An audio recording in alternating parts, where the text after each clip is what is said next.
So, could you benefit from making a little bit more money from your music this month?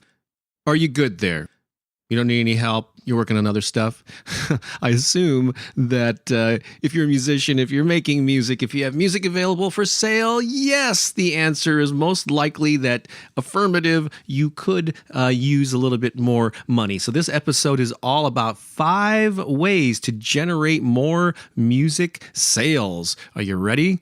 Sound good? Let's do it. This is the Music Marketing Podcast, episode 94.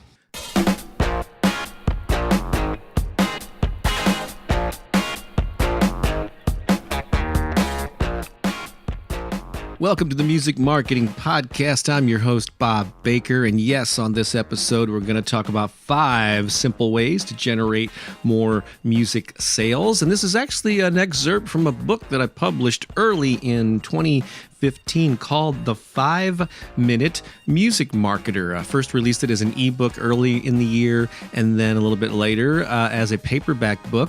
And just checked the stats, and it was one of my best-selling titles, especially on Amazon.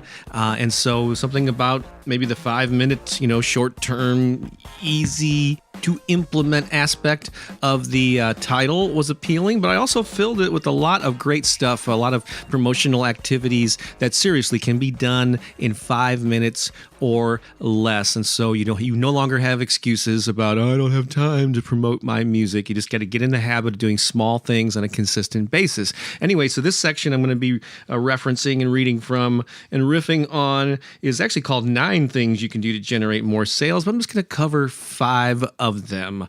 Are you ready? So number 1 is craft a new sales offer. Now, when I suggest that a musician should come up with a new sales offer, the typical response is, well, don't I need to have a new single, an album, or a piece of new merchandise out to announce a new sales offer? And the answer is no.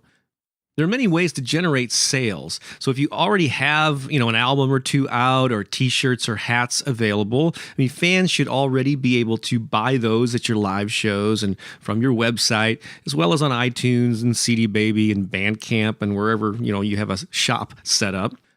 But you shouldn't stop there. Throughout the year, you need to make offers. These are basically limited time special sales that fans can't get anywhere else or at any other time. So spend a few minutes, either now, pause the podcast, or make time to do it later, but spend some time crafting some new sales offers. And here are just a few possibilities. 1, you could offer a discount on 1 or more items for a specific limited amount of time. You could offer rare bonus songs or behind-the-scenes videos that fans can get only during a special sales period.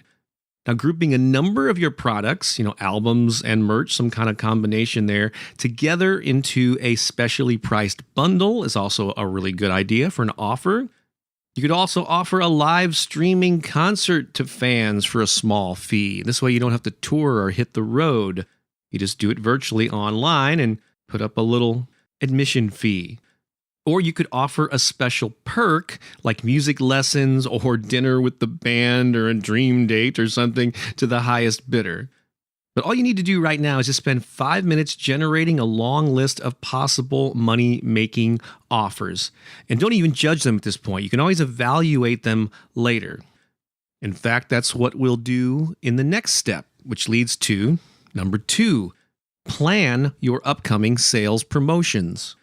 Now that you have a healthy list of music sales offers, find a few minutes to go over the list and evaluate the ideas you wrote down. Which ones are you most enthusiastic about, and which have the most profit potential? Go ahead and rate them. Now, during this session, get out a calendar. This is the important part. Get out a calendar and plan when you will make these offers throughout the year, or at least for the next few months. Which idea should you act on this month? How about next month? What during the spring or the summer, or during the holiday season? Plan ahead and sprinkle these things throughout the year so you don't find yourself having gone months without making any kind of offers to your fans. Now, again, add these sales offers to your calendar and have a reminder system in place. You need to allow time to prepare for and implement each idea. So planning for that now will lead to more music sales in the months ahead. Number 3, make a list of bonus material you could offer. Now, just because you make a new sales offer, that doesn't mean you always have to offer a discount. That's the knee-jerk reaction for most people who create a new sales offer, but it doesn't have to be that way. In fact, one smart way to create music income is to charge the same price, but offer some rare bonus material for a limited time. Now, what could you offer as a sales incentive bonus? Well, here are some possibilities. How about live versions of your studio songs? Or acoustic versions of your songs? Do you have any early demo recordings that you could offer? How about tracks that didn't make it onto your albums? Or maybe alternate takes or mixes of your most popular songs? You could also offer exclusive interviews with the artist or the band members, or, this is kind of cool, private video tours of your rehearsal space or tour bus or studio. So always ask this question: what else could you record, create, or gather together to use as a sales perk?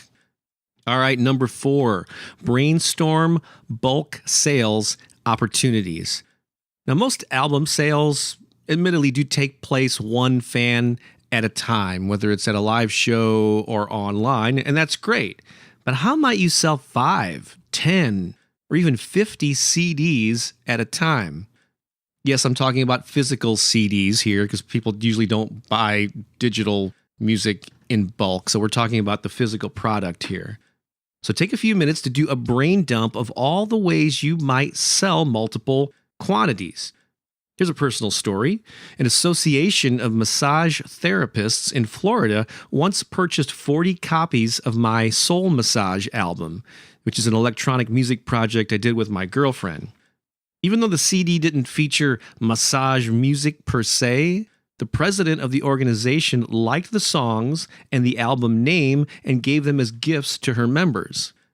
So how could you tap into this? Can you think of a company or an organization or even an individual who might give your CDs as gifts if the price was right?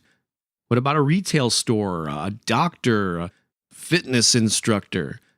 Jot down any ideas that come to mind. Let's see what comes up. You never know. Okay, here's the 5th and final money-making tip, and that would be make your sales material shine. Now, here's another great way to spend your energy the next time you can devote several minutes to marketing.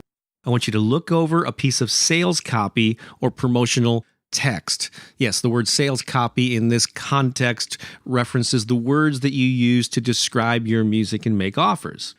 So is there a sales page on your website that promotes your music, or is there a social media update that promotes an upcoming gig? Hopefully you answered yes, you're putting these things out there. But what I want you to do now is pick one and take a good hard look at the wording.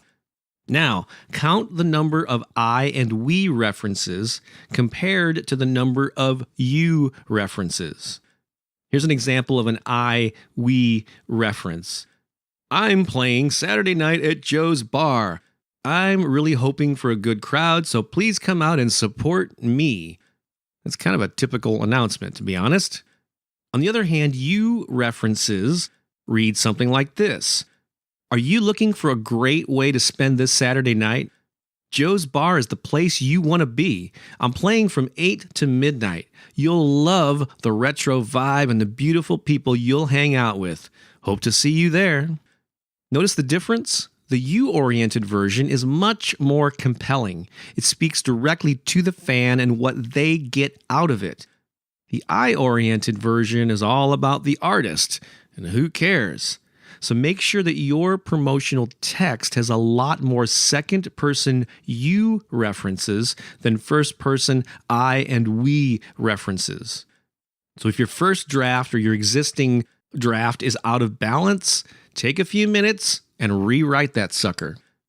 In fact, very soon here in 2016, I'm going to be releasing a course for the first time where I really go into detail about this whole thing about descriptions and offers, because I really think that's one of the factors that's allowed me to make a living as an author. I mean, yeah, I write good books that benefit a lot of people, but I think the way I describe them in emails and on sales pages and the offers that I make have really helped up my revenue and allow me to support myself. And so I'll let you know about that when it's available. That should be out relatively soon. But something that's available right now is the book that I was referencing and reading from, again, called The 5-Minute Music Marketer. The subtitle is 151 Easy Music Promotion Activities That Take 5 minutes or less. And I'll have a link to that in the show notes. Otherwise, go to thebuzzfactor.com and then click on the Books tab. And it'll tell you all about all the books that I offer, but look for the 5-Minute Music Marketer. And it's got links to Amazon in several countries. And if you think this speaks to you, I would love for you to have a copy. And while you're on my music marketing website, thebuzzfactor.com, look over in the right-hand corner of most pages, and you can download a free copy of the Music Marketing Secrets Report, along with some other goodies that I described there. And I'd love to stay in touch with you on a more regular basis. So I hope these money-making tips help really go through it again when you have a chance and pause it at various points and actually do those brainstorming exercises where you really need to write this stuff down, put it on your calendar, get busy with this stuff. Just sitting and listening and thinking about it is cool. It's a great start. But to really incorporate this into your life and your music career, you need to interact with it. So brainstorm, write your ideas down, prioritize them, put the best ones on the calendar during time frames that make sense. And I think you'll see your fan base grow and your sales improve and your impact increase. And that is my hope for you this week and the rest of your life. All right, thanks for listening. I really appreciate it. And have a great week. I'll talk to you soon. This is Bob Baker saying so long for now.